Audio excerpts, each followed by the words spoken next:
Hello बच्चों, तो next हमारा टॉपिक है हाइब्रिडाइजेशन। ठीक है, हाइब्रिडाइजेशन क्या होती है? इससे पहले हमने वैलेंस बॉन्ड थ्योरी के बारे में पढ़ा। तो वैलेंस बॉन्ड थ्योरी जो मीथेन मॉलिक्यूल था उसको एक्सप्लेन नहीं कर पाई कि इसमें सेम एनर्जी होती है, जबकि एक्सपेरिमेंटली जब प्रूव किया गया तो मीथेन के जो ऑर्बिटल थे उनमें सेम एनर्जी पाई गई। ठीक है, तो उसके बाद आया हाइब्रिडाइजेशन। हाइब्रिडाइजेशन क्या होता है?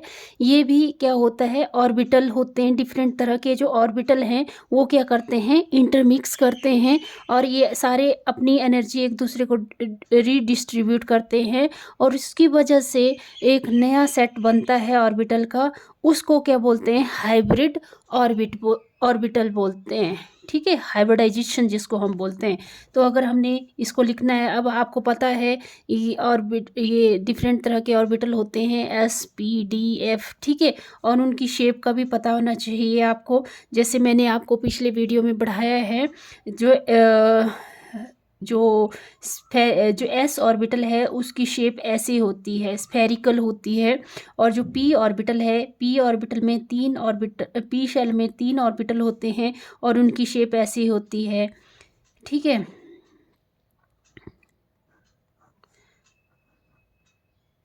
P X P Y P Z ऐसे। ठीक है, और डी ऑर्बिटल भी आप इसको डम्बेल शेप बोलते हैं, और डी ऑर्बिटल की शेप भी बताई है मैंने वहाँ पे। तो ये सारी शेप आपको पता होनी चाहिए। ठीक है, जैसे डी, ये एक्स है, ये वाई है, तो इनके बीच में ऐसे ऑर्बिटल। ठीक है, इसको बोलेंगे डी एक्स वाई। फिर है ये वाई ले लेते हैं, ये जेड ले लेते हैं, इसके बीच में ऐसे, इसको बोलते हैं डबल डम्बेल शेप। फिर है जेड और एक्स ना, ये वाई जेड, फिर डी जेड एक्स, इनके बीच में ऐसे डबल डम्बल शेप, और ऐसे एक्सिस के ऊपर जिसको क्या बोलेंगे, D X square Y square. ठीक है, एक्स और वाई, और ऐसे डिफरेंट तरह की शेप होती हैं डी ऑर्बिटल की। तो मैंने ये सारा कुछ आपको पहले ही पढ़ा दिया है। तो ये जो शेप है ये पता होना चाहिए आपको बेसिकली। ठीक है, तभी आप ये हाइब्रिडाइजेशन का जो कंसेप्ट है वो अच्छे से समझ भी पाएंगे और कर भी पाएंगे। तो हाइब्रिडाइजेशन की जो डेफिनेशन है मेनली वो है intermixing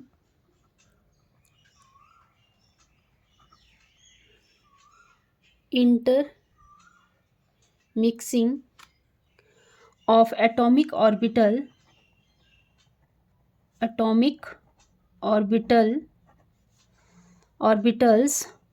of same atom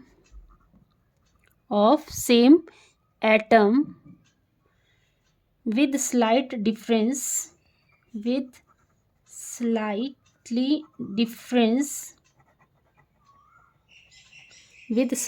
difference in energies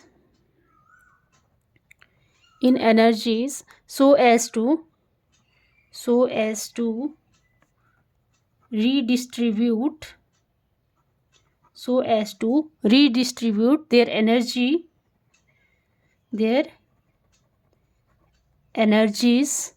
and give a new set of orbitals of equivalent energy and shape। जैसे हम मान लेते हैं यहाँ पे हम कोई ऑर्बिटल ले रहे हैं, एस ऑर्बिटल। ठीक है, और यहाँ पे मान लो हम ले रहे हैं पी ऑर्बिटल। ठीक है, इनको जब हम इंटरमिक्स करेंगे तो इससे, क्योंकि यहाँ पे एक ऑर्बिटल दो ऑर्बिटल, तो यहाँ पे कितने ऑर्बिटल बन जाएंगे, ये क्या करेंगे, एक दूसरे को अपनी एनर्जी रीडिस्ट्रीब्यूट मतलब बांटेंगे एनर्जी। और यहाँ पे जो नया ऑर्बिटल हाइब्रिड बन के जो आएगा वो उसमें मतलब एस के करेक्टरिस्टिक्स भी होंगे और पी के भी होंगे। तो कितने हाइब्रिड ऑर्बिटल बनेंगे, 2sp। तो यही यहाँ पे समझाने की कोशिश की हुई है, ठीक है। तो इसके बाद है सम इम्पॉर्टेंट पॉइंट्स, सम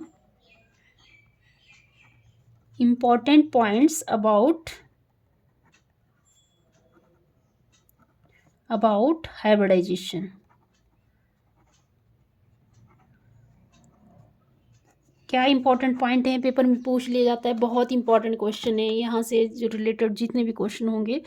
तो सबसे पहले इंपॉर्टेंट पॉइंट तो यही है कि जितने जैसे हमने नंबर ऑफ एटॉमिक ऑर्बिटल लिए ना, 2 नंबर ऑफ एटॉमिक ऑर्बिटल लिए, तो यहाँ पे इंटरमिक्स होके कितने हाइब्रिड ऑर्बिटल बन रहे हैं, 2 ही बन रहे हैं। मतलब जितने हम यहाँ पे एटॉमिक ऑर्बिटल लेंगे उतने ही क्या होंगे, हाइब्रिड ऑर्बिटलों की उतनी नंबर ऑफ हाइब्रिड ऑर्बिटल होंगे, ठीक है। तो number of hybrid orbital, number of hybrid orbitals is equal to number of the atomic orbitals, number of atomic orbitals that get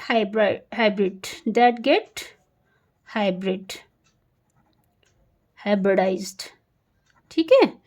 समझ आया, जितने हमने नंबर ऑफ यहाँ पे एटॉमिक ऑर्बिटल लिए ना s और p, तो यहाँ पे कितने नंबर बन रहे हैं, 2 ही नंबर बन रहे हैं ना हाइब्रिड होके। जितने भी ऑर्बिटल बन रहे हैं तो 2 हाइब्रिड ऑर्बिटल बन रहे हैं, जिसमें s का करैक्टर भी होगा और p का करैक्टर भी होगा, ठीक है। दूसरा है, अब देखो ये जो हाइब्रिड ऑर्बिटल है इनकी इक्विवेलेंट एनर्जी और शेप होगी। मतलब जो देखो यहाँ पे दो लिए ना हमने एस और पी, तो इसकी एनर्जी, ये जो हाइब्रिड होके बन के आए हैं ऑर्बिटल, इनकी एनर्जी दोनों की क्या होगी, सेम होगी, ठीक है। दोनों की एनर्जी क्या होगी, सेम होगी। तो hybrid orbitals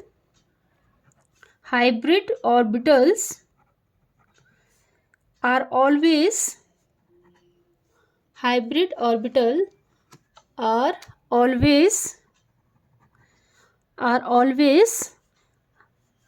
equivalent in energy,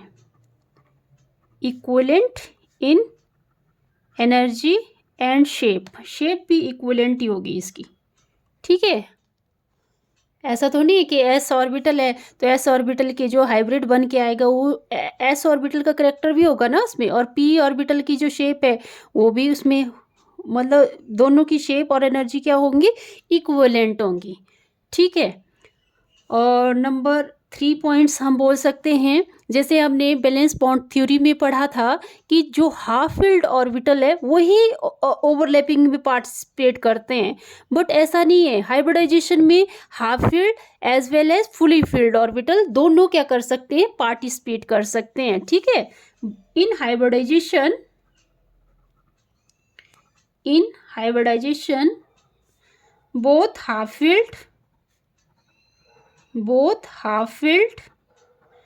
as well as fully filled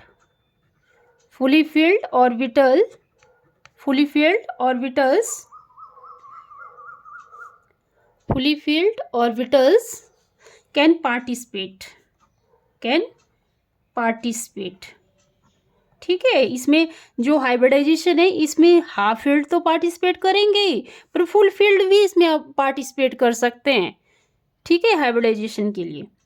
फिर 4th पॉइंट है कि ये जो हाइब्रिडाइजेशन के टाइप है ये क्या इंडिकेट करते हैं, ये ज्योमेट्री ऑफ मॉलिक्यूल्स, मॉलिक्यूल की जो ज्योमेट्री है उसको बताते हैं, ठीक है। Types of hybridisation,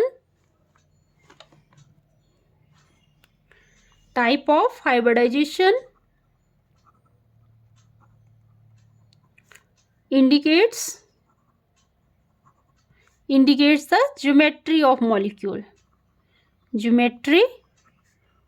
the molecules, ठीक है, मॉलिक्यूल की ये ज्योमेट्री बताते हैं।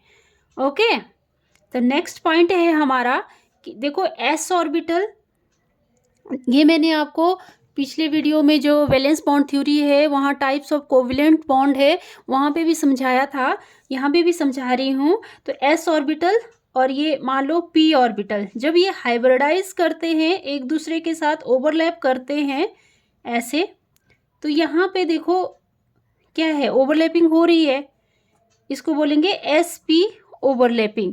और इससे जो रिजल्ट हमें मिलता है उसका वो रिजल्ट मिलता है कि यहाँ पे एक बड़ा लोब बनता है और यहाँ पे एक छोटा लोब बनता है। तो 2 टाइप्स के लोब्स हमें मिलते हैं यहाँ पे, ठीक है, पॉजिटिव लोब और नेगेटिव लोब। और नेक्स्ट पॉइंट है हमारा जैसे ये जो हाइब्रिडाइजेशन है इसमें पाई बॉन्ड्स पार्टिसिपेट नहीं करते हैं, ओनली सिग्मा बॉन्ड और लोन पेयर ही इसमें क्या करते हैं, पार्टिसिपेट करते हैं। Only sigma bond and lone pair, sigma bond and lone pair, lone pair दिखाई दे रहा है आपको, lone pair of central atom can participate in hybridization,